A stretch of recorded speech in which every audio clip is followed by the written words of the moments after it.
Good morning. Time to get to the bottom of all the nagging questions in the triathlon community.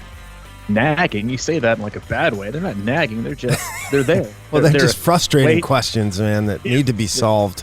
They are burning questions that need to be solved. And you know what? People, for whatever reason, look to us to solve them. So we'll do our, That's pretty good. I'm not sure who that says more about them or us, but we'll do our best to solve them today. It's January 18th.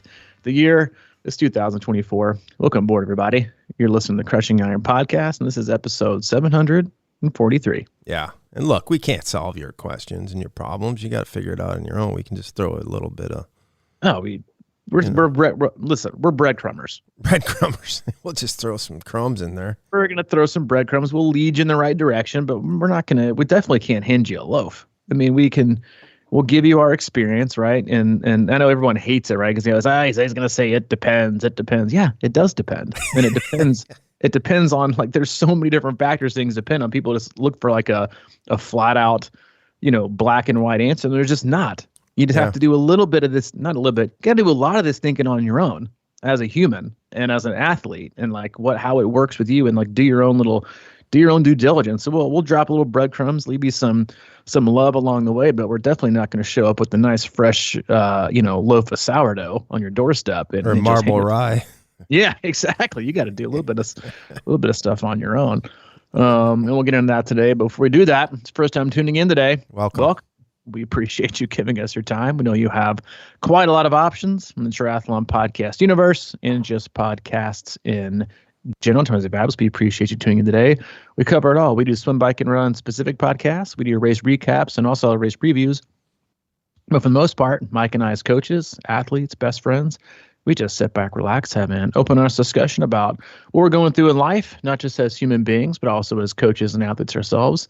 Mike and I talk frequently about what our own athletes are going through. He and I work with a wide range of athletes all across the globe, from beginner level athletes in the very first 5K or sprint triathlon, all the way up through elite level amateurs trying to get back to world championships, and everyone in between, all over the globe. And we use the feedback loop we have with them and training peaks, emails, text messages, and the like to drive the discussion of the day. We also like to utilize our Facebook group. We're going to do that today. You can search that, Crushing Iron Group. Answer a multiple question, or let you right in. Awesome people, fantastic community, solid resource in a sport that is oftentimes way overcomplicated and way too confusing, which is very representative of the amount of questions we have for today. It is a solid, actionable space to get great information and good insight from experienced athletes that are willing to help you, by lending a helping hand, help you avoid some of the pitfalls we've had along the way. But that is it. We have no sponsors. We have no ad. We do have an agenda. And that's to keep you happy and healthy in your endurance sports journey.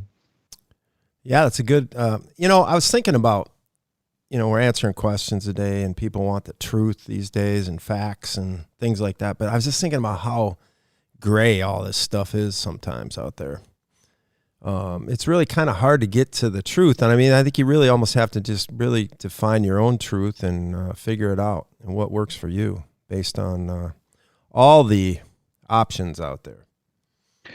I mean, if you think, I get it. And I think that's, there's so many things that are portrayed as fact that are not, right? Because we do, everyone has their own reality. Everyone's, interpretation of, what is a bad day is different. There's millions different, those, and there's tons of facts, but there are way more realities and opinions, right? Or experiences in life, like what we get from those facts. So that's why it is. Like, I know it annoys people when they want, more. Oh, well, and I know I'd be lying to you, and I would probably be leading you astray if I told you that, this or that was an absolute fact. There are very few things. Like, swimming is important. That's a fact.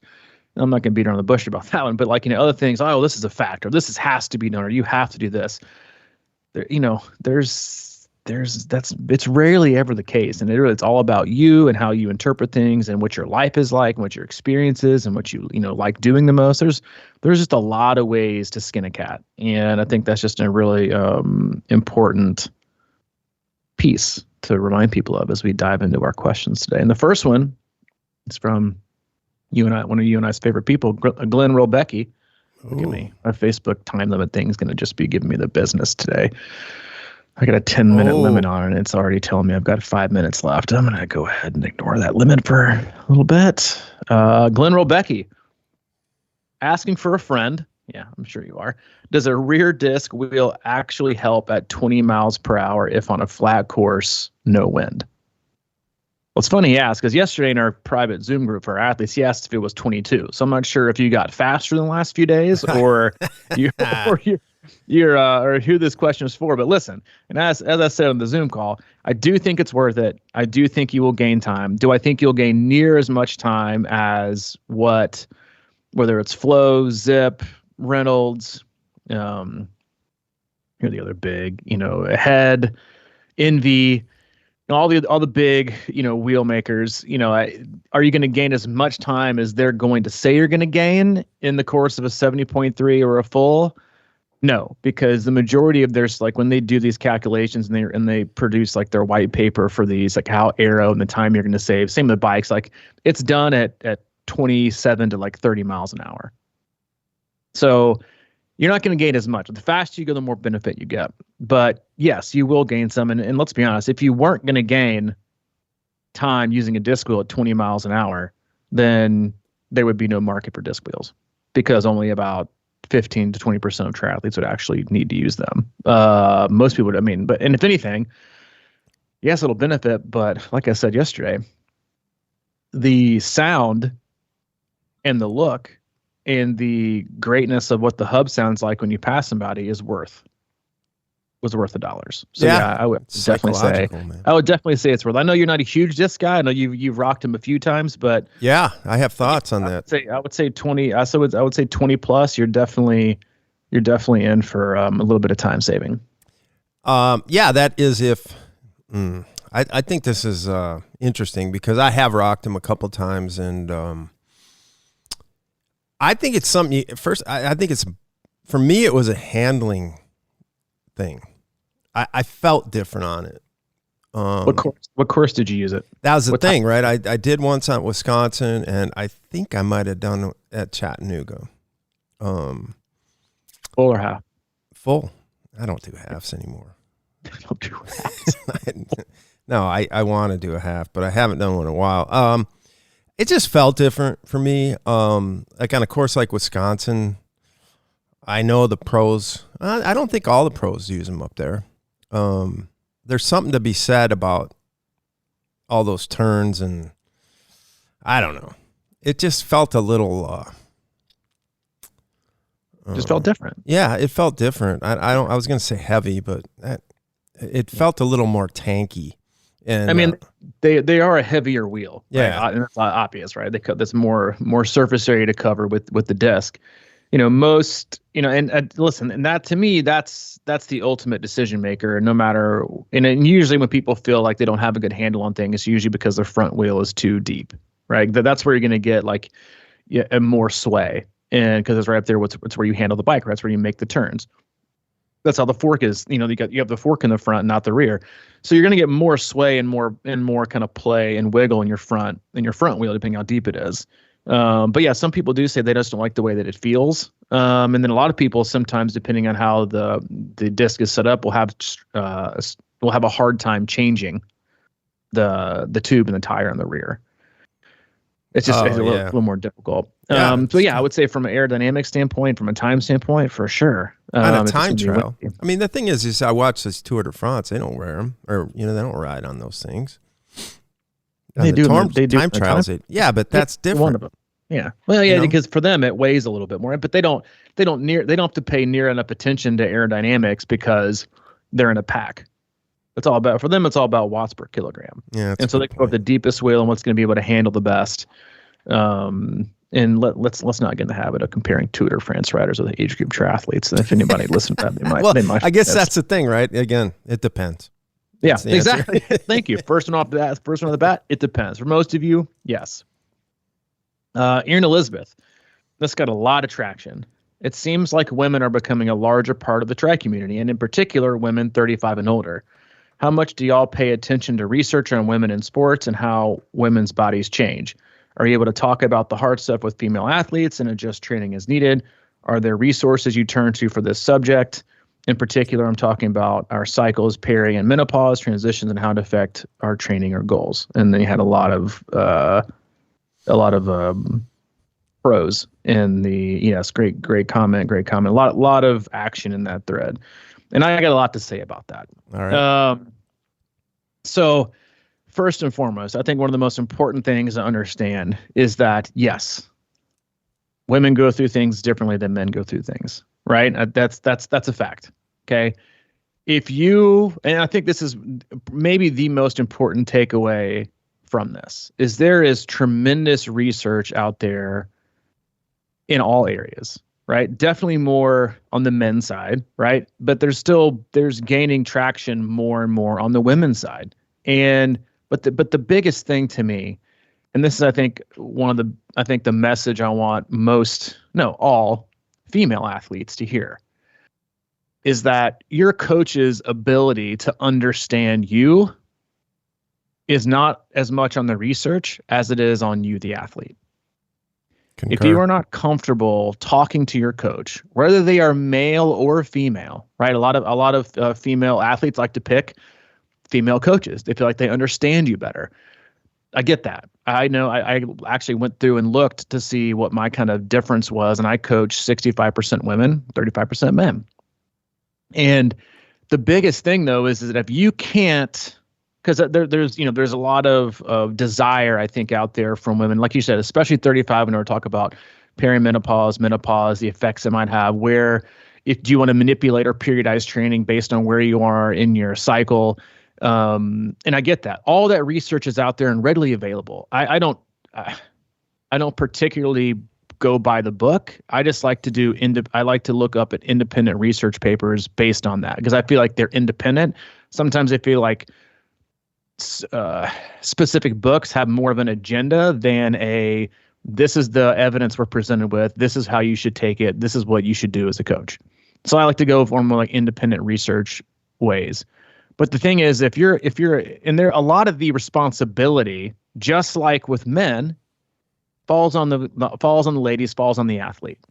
If you cannot communicate, right? If you're not willing, we can know whatever we need to know. We can know every lick of research on how to train women over 35, or how women's bodies change over 50, or things that you need to change, or how to manipulate training and periodize during, when they're ovulating, when they're not. There's a ton of research out there. But if you can't communicate that, and you're also not willing, right, to pay attention on your own, like track your cycle, right, and then look at the difference, because again, every woman has a cycle, but some are on a very regular, predictable basis. Some come a week early, sometimes some comes 2 weeks late. Some of you are on contraceptives. There's a lot of variables in there, so it is just like. And when I say on men, not because they're going through a cycle, but it's about communication. How are you feeling? How is it tracking? How is it affecting you? Because it affects, again, every woman in a very, very different way.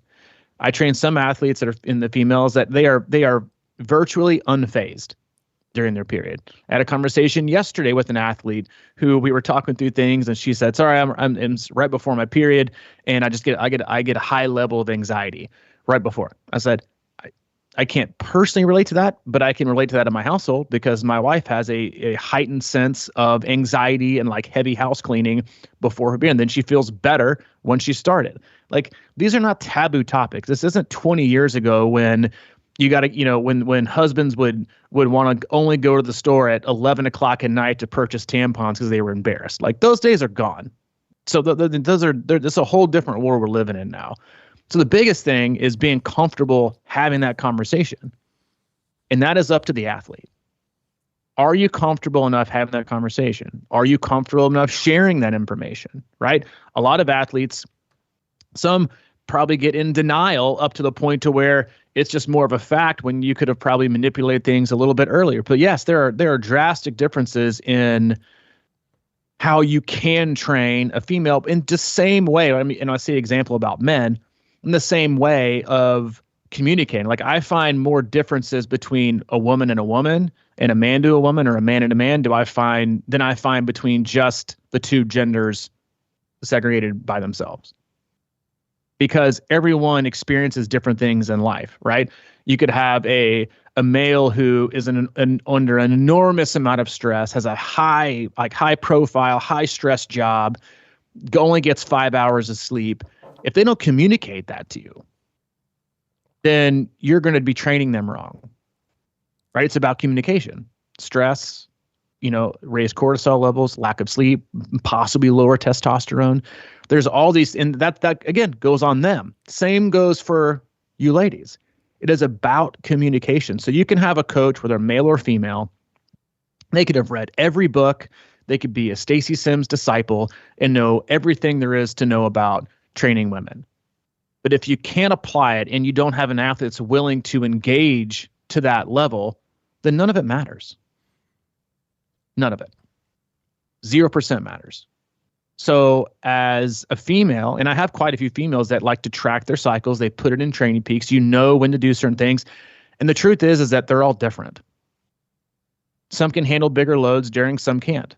Some like to do certain things during, some can't. Some are more tired than others, right? And so you also there's a lot also testing you would need to get done to be able to do that. And that also changes. Like I know there was a recent research paper I read, this has been a few months ago, about the difference in requirements for heat adaptation, males versus females.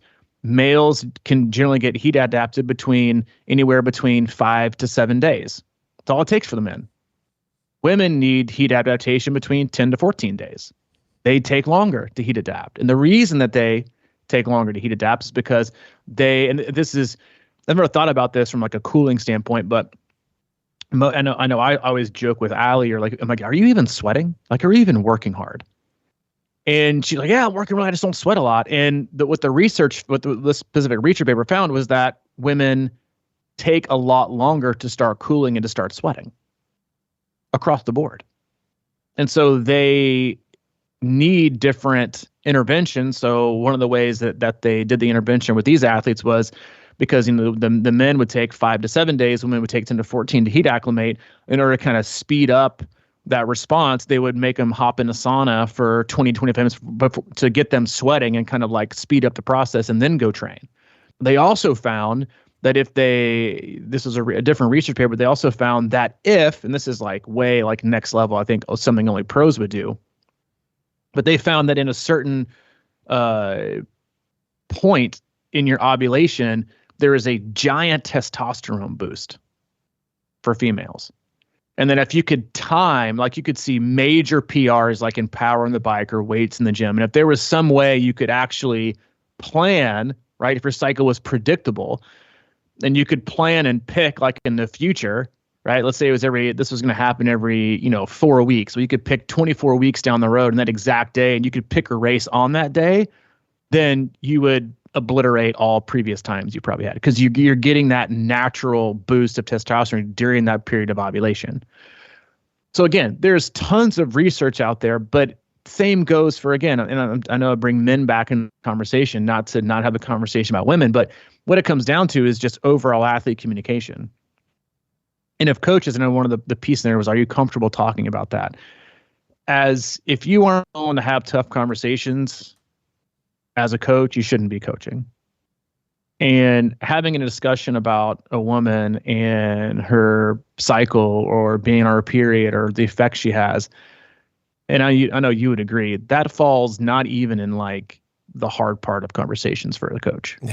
Yeah. Like to me, that's like, I mean, like, what is this? Like, you shouldn't even see this. So again, and just to reiterate one more time, the coach's ability to do it, regardless of education, regardless of them being a male or female, is their ability to communicate, and then their ability to care, and then their ability to actually look further and see what happens. But a lot of it, again, falls on you ladies.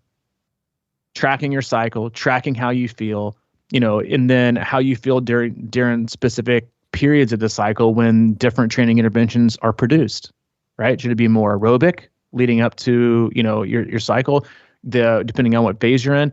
There's a lot to take in there, and that, may have sounded, way too general, but that is 100%. Like there's plenty of research out there, plenty of it, enough to program the right way.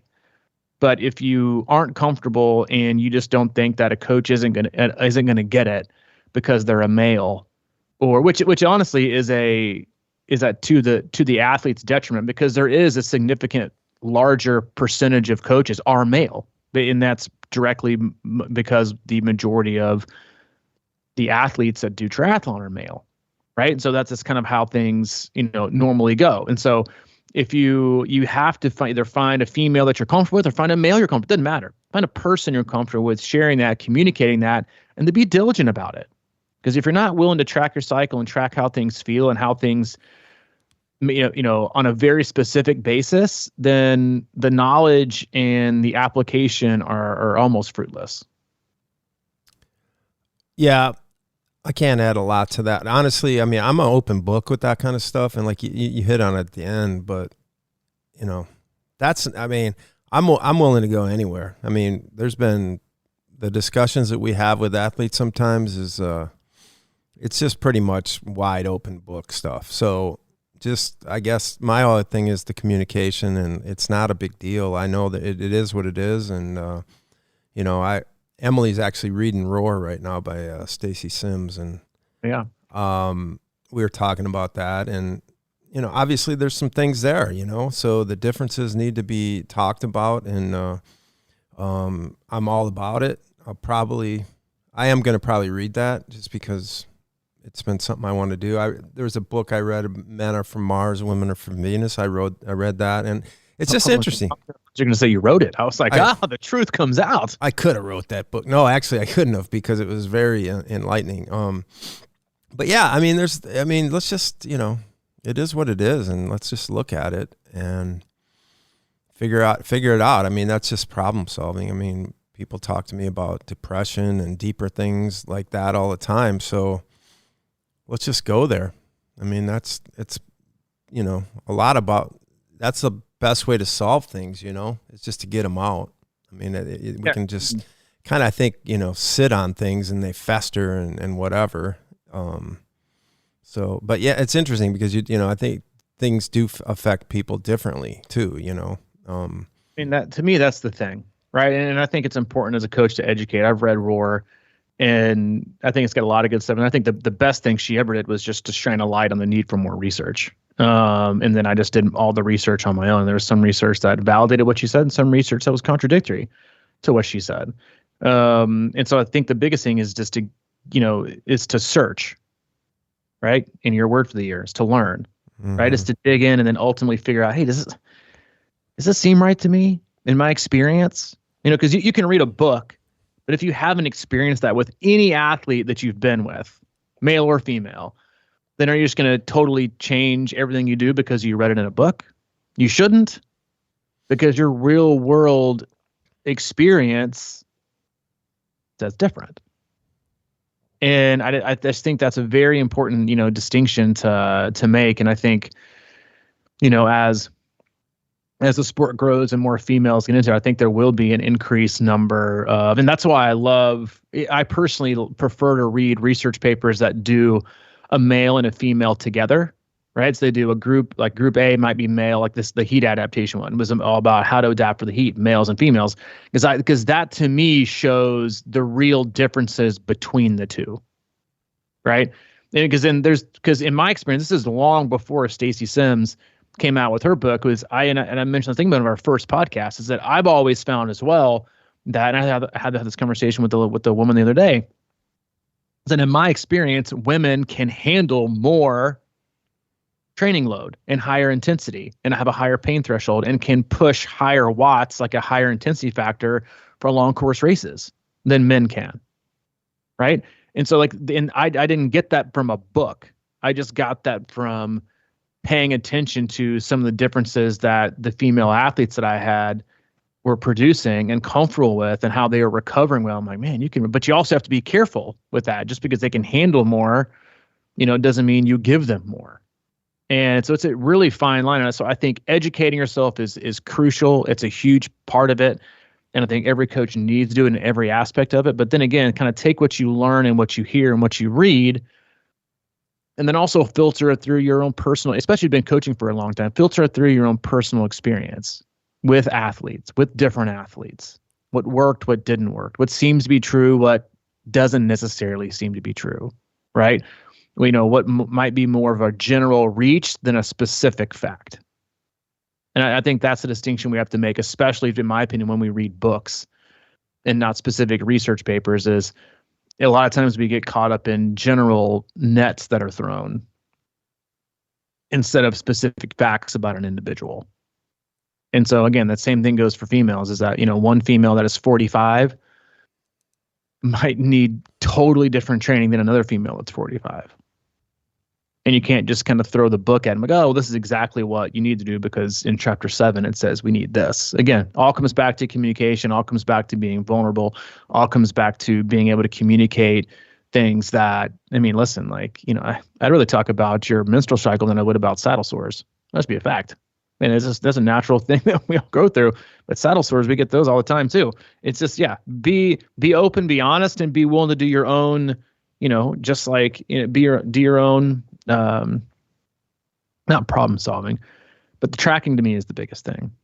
Are you willing to track, and are you willing to update? That's the biggest thing. Because once you updated too long, like this isn't working for me because I'm on, I started my period today, so I'm feeling a little bit sluggish. Okay, well, it's too late, right? We can't predict that. Even most females can't predict it. You can have an app that tracks your cycle. I'm 5 days out. I'm 6 days out. I'm 10 days out. And then it might come a week early, or your symptoms might start 2 weeks and you might be waiting for an extra week for it to start. This is all, that's why it's so important for the communication piece. And I could harp on it for a while, but I'm going to stop because I feel like I got my point across. Yep. Communication. Next one, Vanette. Strength. How do you envision incorporating strength in the off season to ensure an athlete is building a stronger frame for durability during in-season, especially since we women lose muscle as we enter perimenopausal and postmenstrual phases of our life? Great question. So, I think to me, I had this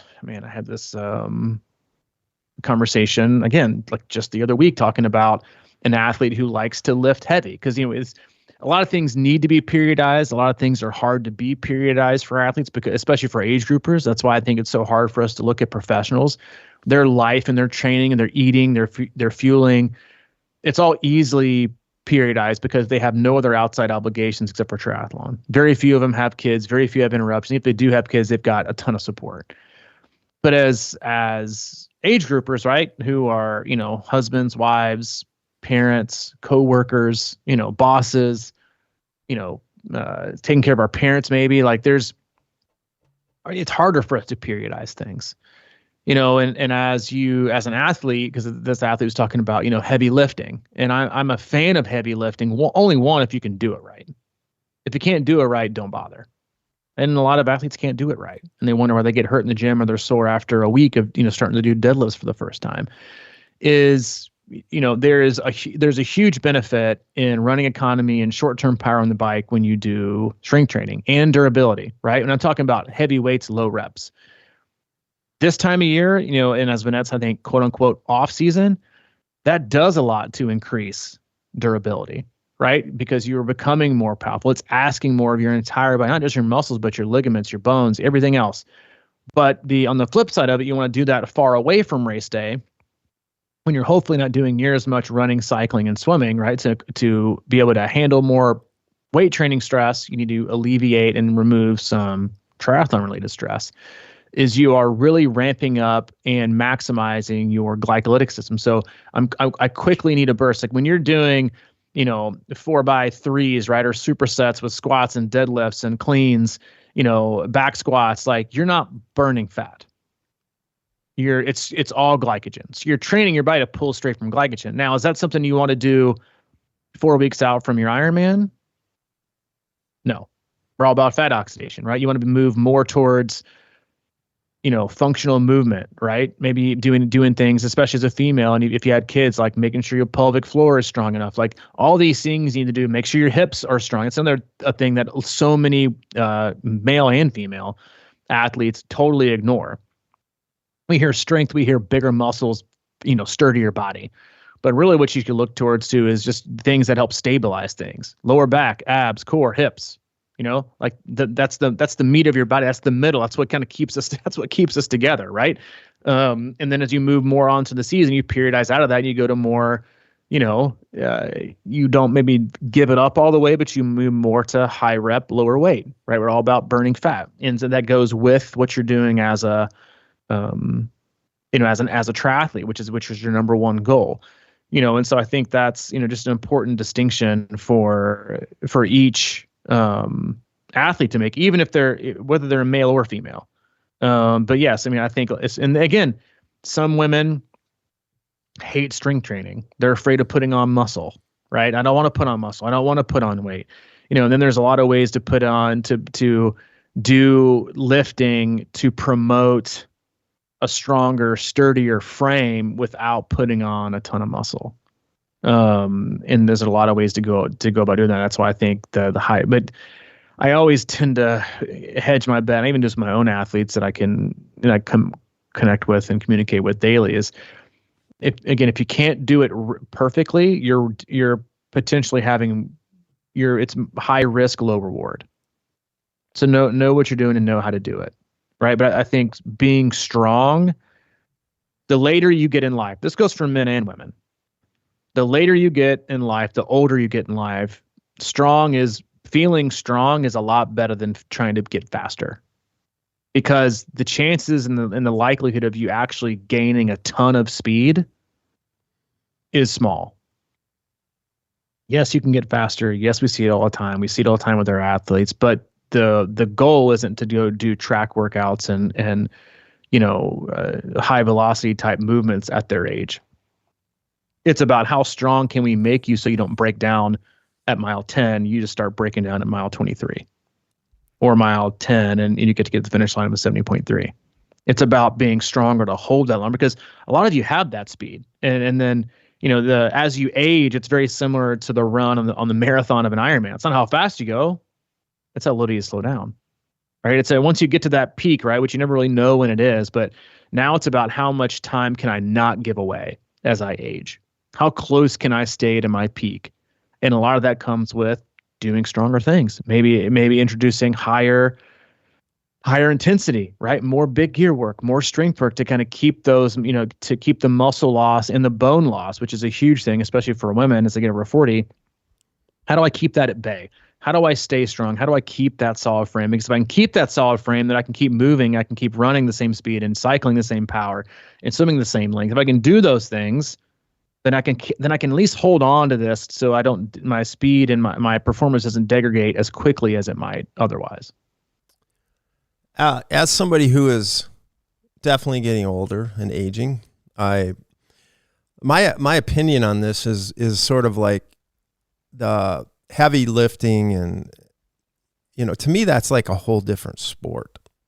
I mean, a lot of triathletes can't nail a training week, let alone try to be lifting, squatting and deadlifts and things like that. I mean, because it's a little bit like speed work in a sense where, yeah, I think it can be good, but man, we are probably not ready for it. And it's going to take a long time to get into that place where you can handle the heavy weights. And it is a lot more, I don't want to say dangerous, but it's riskier, if you're throwing around heavy weights, if you're not ready for it. So that's kind of how I look at things. And for me, throwing in things like body weight and push-ups and I've always been, like I said, a yoga fan. It's stuff you can just kind of pop into, and it's certainly going to help, that this, if you're looking for strength and durability, it's things like that. I mean, it's a lot easier to do. It's a lot probably safer to do. And, are you trying to, build up that booty for looks, or are you trying to be a better triathlete? These are the things that I like to think about. I mean, I don't know. You rarely see like a huge triathlete that's all, bulky and whatever. So I don't know. It's just a matter of making your decision. And for me, it's all about, I've been thinking more and more about just calisthenics and things like that, things that'll definitely translate that make me feel stronger, like you said, push-ups have always been my go-to. And, just work some of that stuff in. I just think going to the gym and trying to get like the deadlift going, I think it'll be great. I think it probably does help, but it's just a whole nother animal. I think back to when I was lifting, and I like to do lifting still with dumbbells and do stuff like that, but I'm not ready for it. If I started, it would take me a long time, I think, to kind of really if you are going to do it, just heavy weights is kind of something you want to steer away from, I think. You really got to be patient with it if you're going to get into lifting and create it as part of your program. And realize that there's going to be a regression in your ability to do intense work as a triathlete. And I think the message that every age group athlete needs to hear is that, and like you said, is it, it might make your booty look better, might make your abs look better, might make your, your biceps look bigger. If that's your goal, have at it. Exactly. Lift them weights, do them curls, do that back squat, head to CrossFit class, do your Orange Theory. If it makes you happy and it keeps you fit and you like the way you look, then do it. 100% do it. All for it. Right? But if you're at the upper level of, and you want to get every ounce out of it, and there's a reason why, I think it was like a year ago, and they polled like the top 5 Tour de France winning riders cycling. None of them did weight training. If you look at if you listen to, Gustav Eden and Christian Blumenfeld, to the fact, zero weight training. Every ounce is towards getting better at triathlon, and they don't have any with a purpose. And if what I would probably deem as the smartest guy and the smartest coach, just listening to him talk and their coach, Olaf Alexander Boo, he said there's not any specific absolute research telling me that it's going to make them faster. We don't waste a minute on it.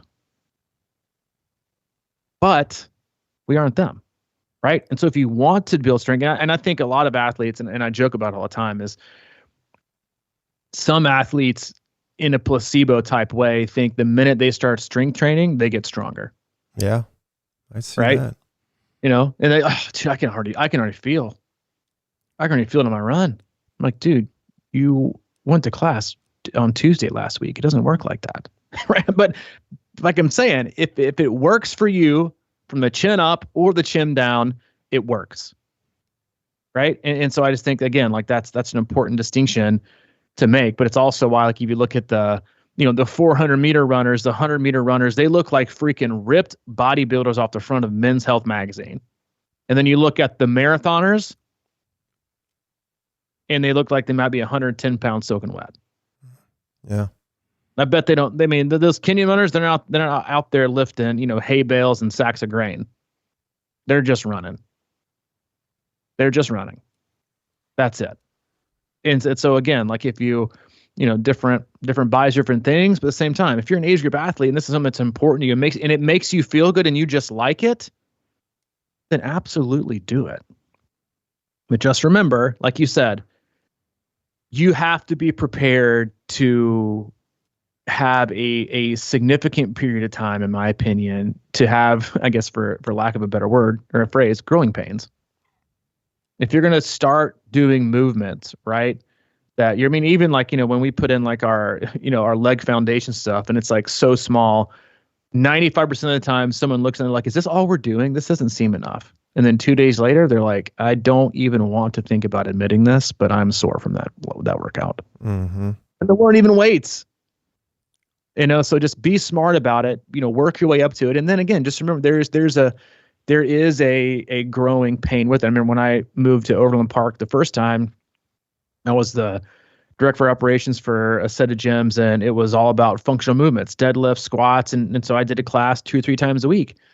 And it was my first kind of like experience doing that. And I had to I think the first 8 weeks I did it. I didn't do any swimming.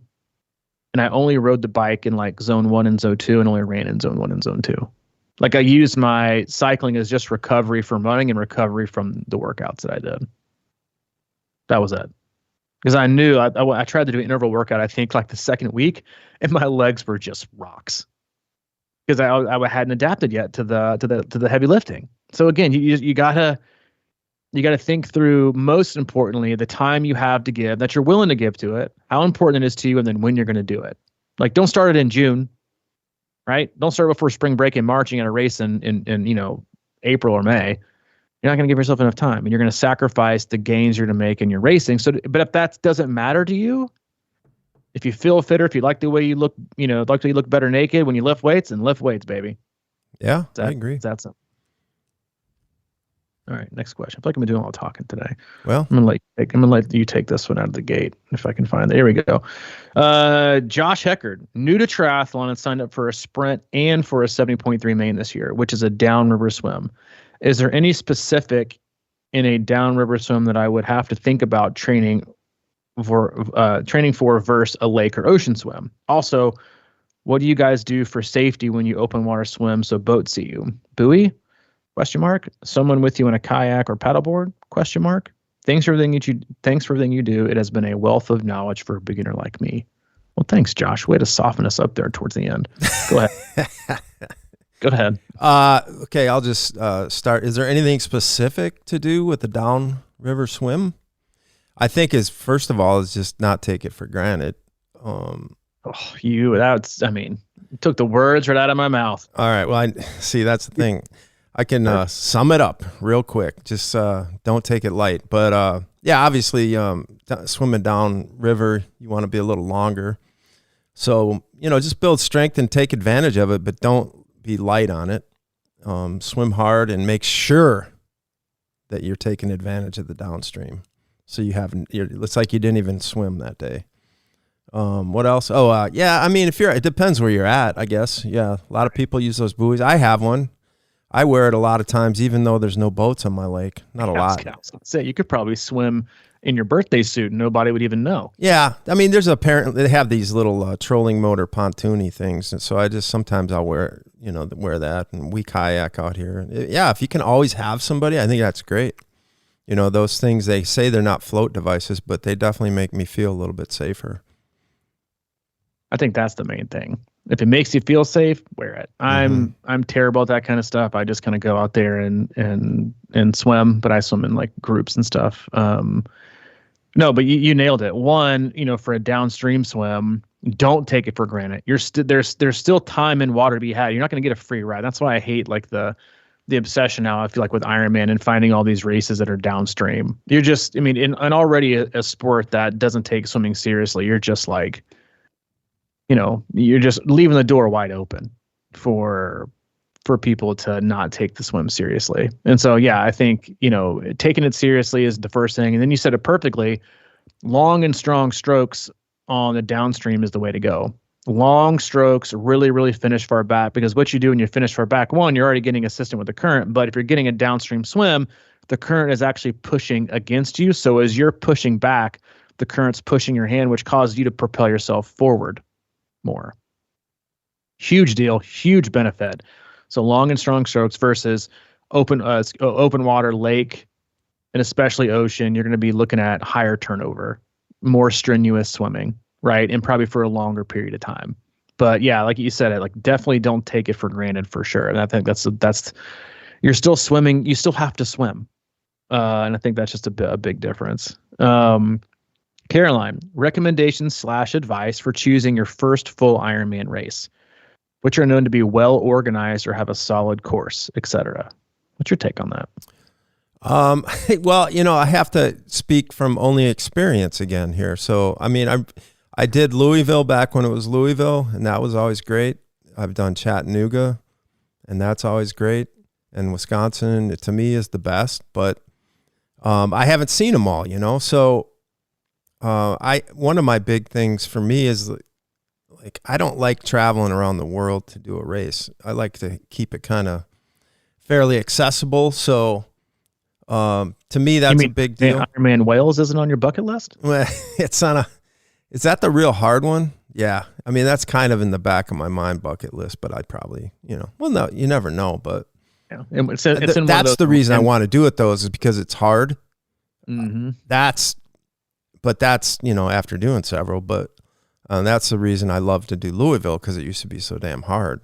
It was a challenge, So I guess is this a question? Are you asking what's going to be the easiest? I don't think any of them are easy. No. So it's the That's one you're the thing, training for. it's like, hard one. It's like people talk about that, and we kind of talked about it, I think, a couple podcasts ago about aero, and is it easier to go, like a Florida or something like that. That actually kind of intimidates me a little bit because I don't like the aero thing, and it's flat, and back in Louisville's day, that run course was so flat, I hated it.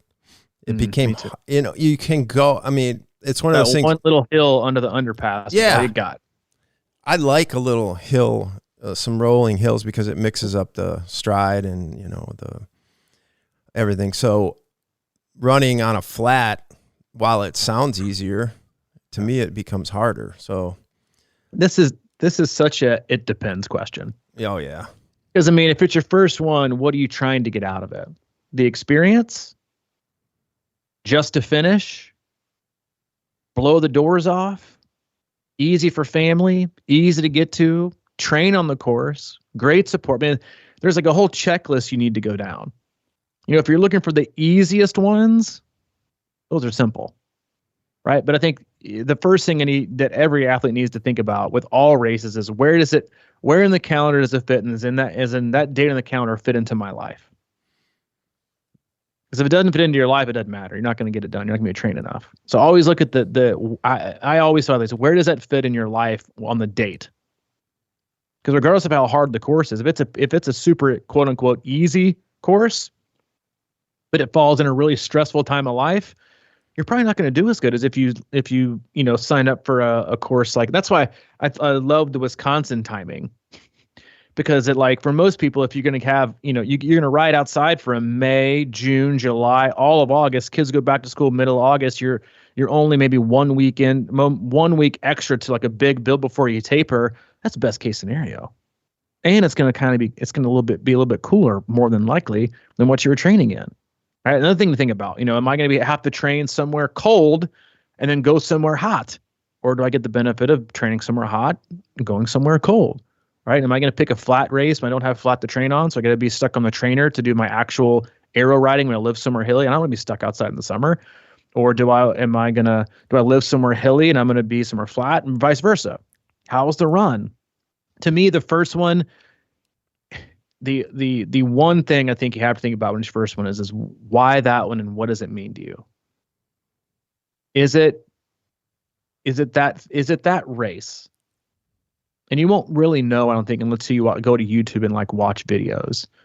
To me, I picked Florida as my very first one because it was drivable, right? It was 6.5 hours, 7 hours away. And swimming in the open water and the salt water was like my home. And I was like, sign me up.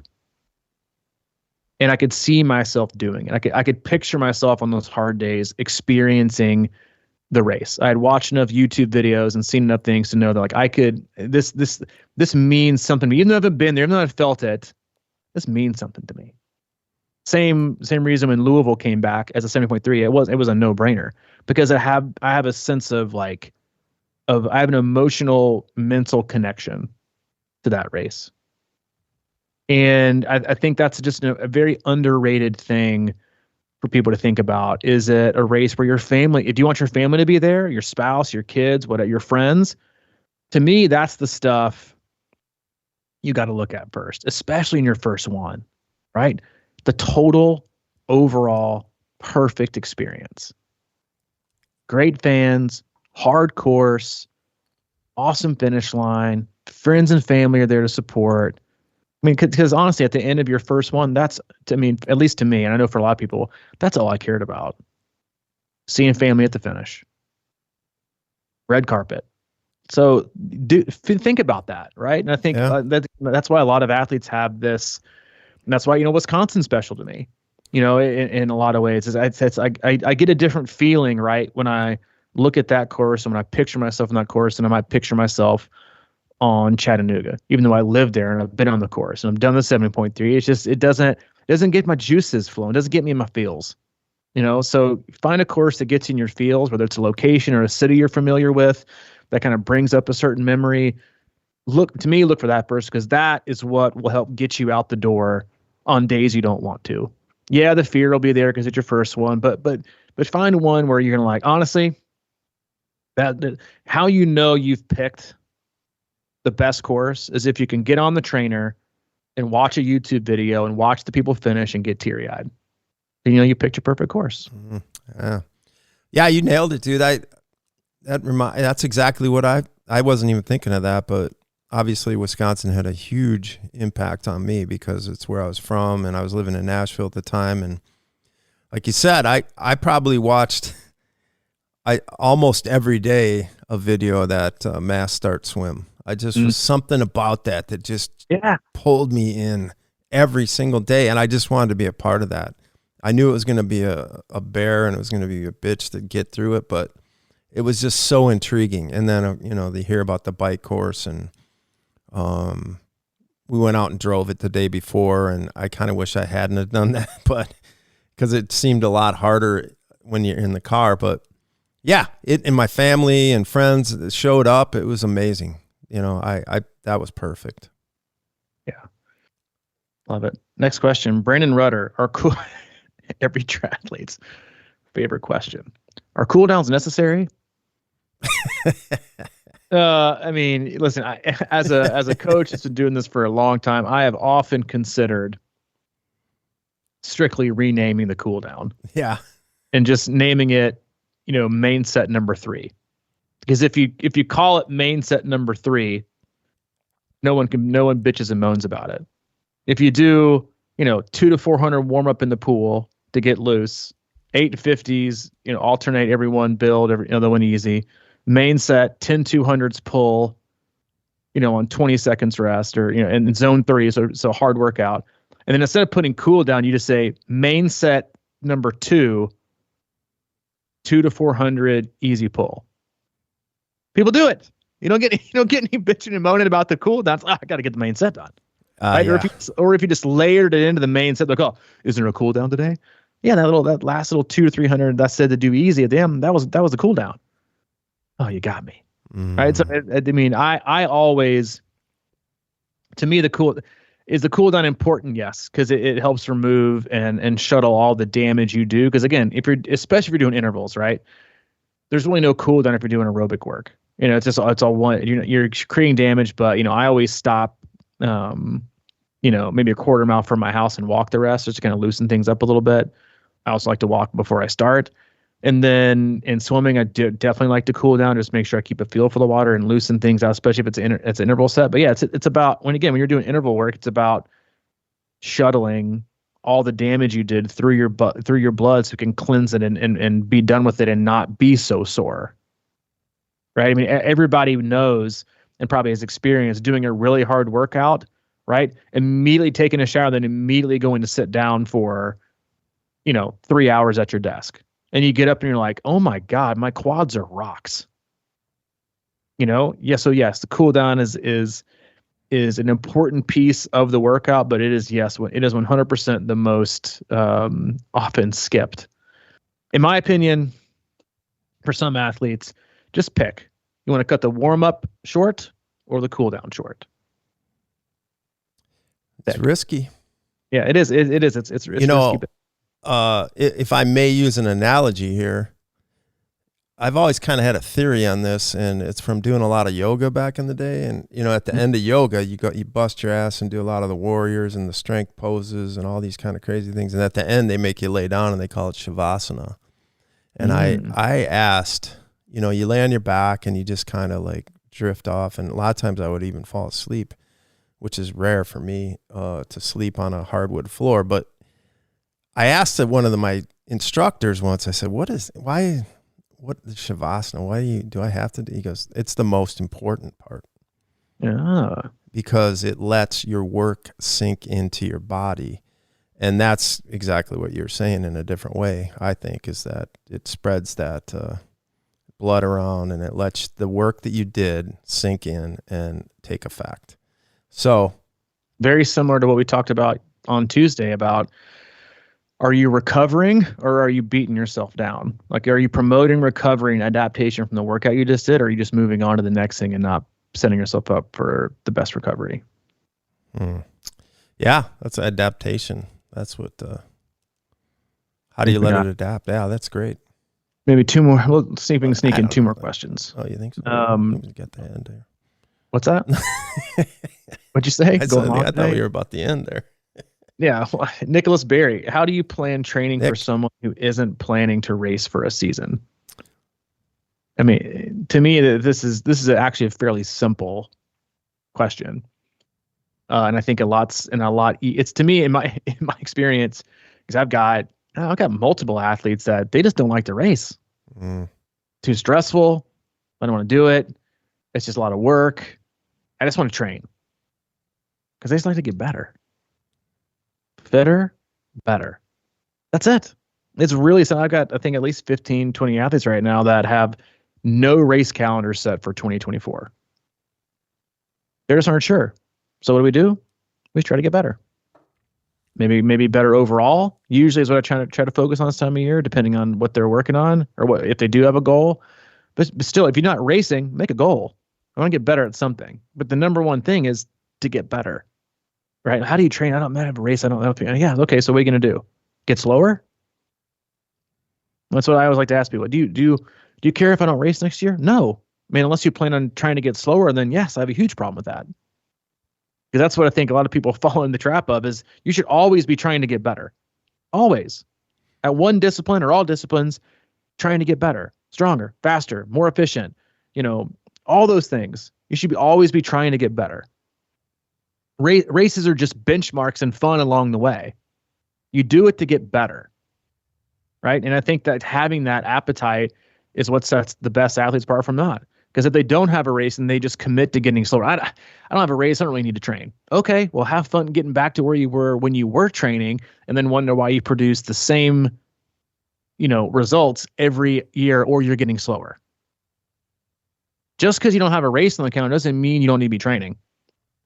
And I mean that most athletes would say, I think I had at least 10 athletes last year that did not race, period, at all. And the funny thing is, they're probably some of my most consistent athletes. Never miss. And one of the athletes I work with have been with for, good gracious, going on 11 years. She's had to back out of a couple races. One because she had a bike wreck and broke collarbone. The other one because she's just a single mom with twins and a doctor and just has a crazy schedule and hasn't worked out. I think she's raced once in the last 3 years. I think she's probably 98% compliant.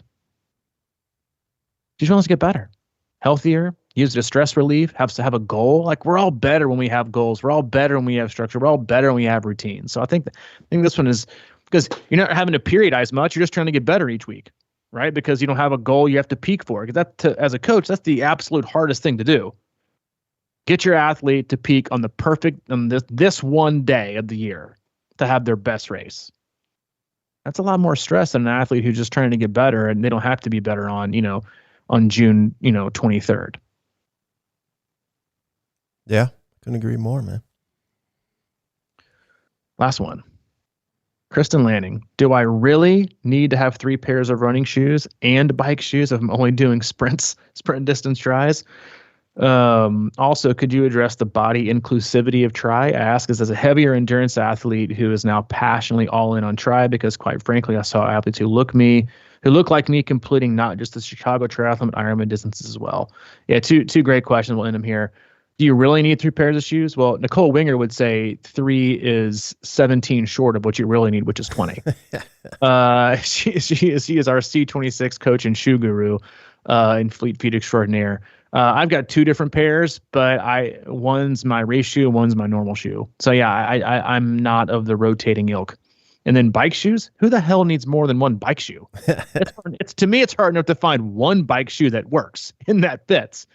Find the bike shoe that works and fits, and then wear that thing and use that thing till it stinks so bad that someone else throws it away for you. Those are my feelings on the shoe piece. On the inclusivity piece, it is absolutely one of my favorite things about the sport.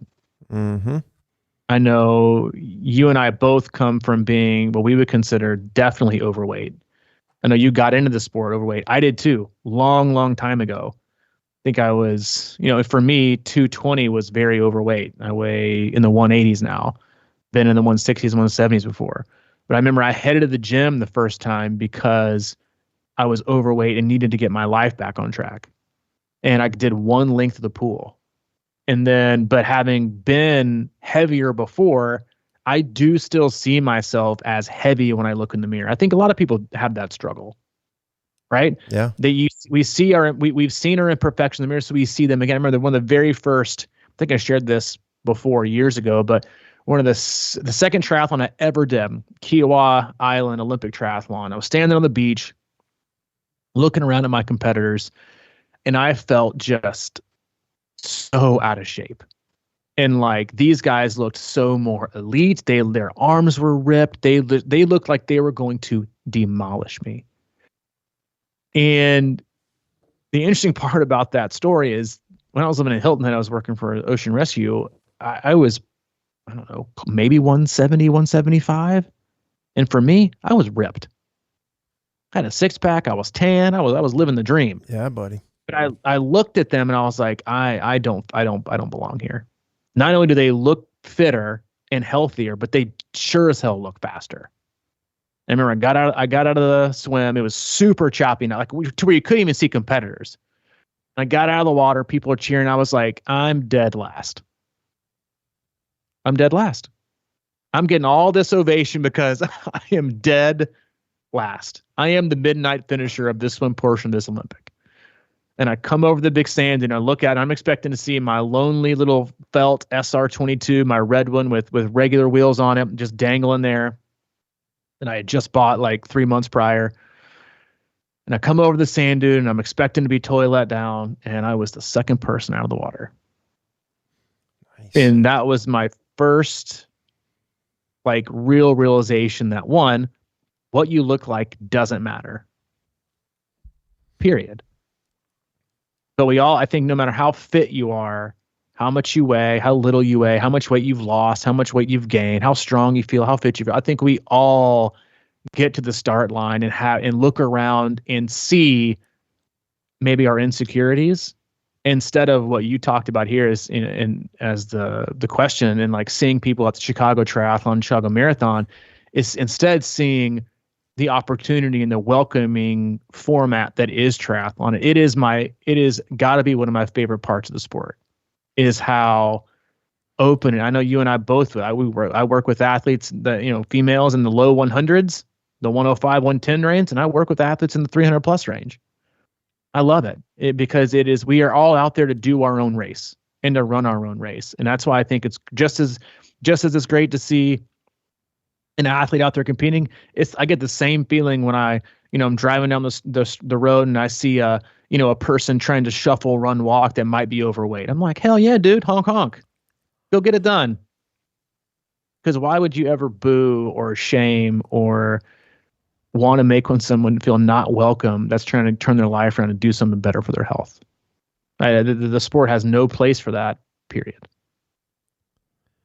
Yeah, I agree. And it's a weird thing, man. I can be, from 1 week to the next, I can look in the mirror and feel totally different, even almost day to day sometimes. So it's a process that we're on. And I think it needs to be reinforced at least for me, in my brain that, hey, this is going the right way. Don't see it this way. And, don't get over judgmental, because it is weird. I mean, I don't know if it's just different mirrors or whatever the case may be, but I think it's how we feel, because I 100% agree with that. I think I'm the exact same way. It's got nothing to do with the mirror. I think it's just from the chin up and how you feel about yourself out there. You feeling confident. And obviously I think like if you're doing healthy things and acting healthy and being healthy and fueling your body right, and you're working out, I feel like no matter what, you probably look at yourself in maybe a leaner, healthier way because you feel good. But when you're eating like trash, sleeping like trash, not working out, you probably put on 10 pounds in the mirror because you kind of see what you feel, right? Yeah. And then you feel what you see. So yeah, it's a really interesting, the mirror, I think it's just like, the mirror to me is so troublesome. And like I was listening to a podcast, I know we're way over time here, but there was a guy that used two terms, and he called them overfat and underfat. And first, I love both of those phrases because fat isn't bad. Too much of it can be bad, and too little of it can be bad. And what I thought was an interesting way to measure where you are is to basically take your height, divide it by 2, and that should be your baseline for your waist around your belly button. If you're over that, then you're over fat. If you're I think like if you're under that, you're about right. But then if you're like, a certain percentage below that, then you don't have near enough fat. You should have more body weight, which again, I think those are two very, very important distinctions to make, and two big problems in the sport is not just welcoming and being inclusive of those overweight, but it's also this, you have to look underfueled and like a frail version of yourself to be in the sport. Right? I had this conversation with an athlete a long time ago are you more concerned with looking like a runner, or are you more concerned with being strong and being fast? Because you're concerned about being strong and being fast, and you got to eat more food. I'm not a sports dietitian or a nutritional fueling therapist, whatever they call those, but I can tell you right now, you're feeling fatigued, you're not getting better because you're not eating near enough. But yeah, it's a topic for a different day. But yeah, the mirror to me is one of the great mysteries, one of the great mysteries of the earth, is how different we can see ourselves on a day-to-day or even hour-by-hour basis when literally nothing has changed. Yeah, I agree, man. I think underfueling and undereating can be a major problem, especially if we're trying to do this sport, because you're not eating and you're trying to count calories and you're underfueling the activity, and you're tired, and then your body is probably trying to store fat as a safety mechanism, and there you are. Couldn't agree more, man. All right, good. Excellent questions. We got more in the queue, but we'll get to them next week. Yeah, we got plenty. Again, as always, we love you. We appreciate you. Thanks for being a part of our amazing community and lofting up your questions and trusting us to do our best to leave you breadcrumbs along the way and answer them. As always, go to our website, c26triathlon.com, and it's our one-stop shop for all things coaching, camps, and community. If you need anything from Mike, the man, the myth, the legend, he is available at CrushingIron@gmail.com.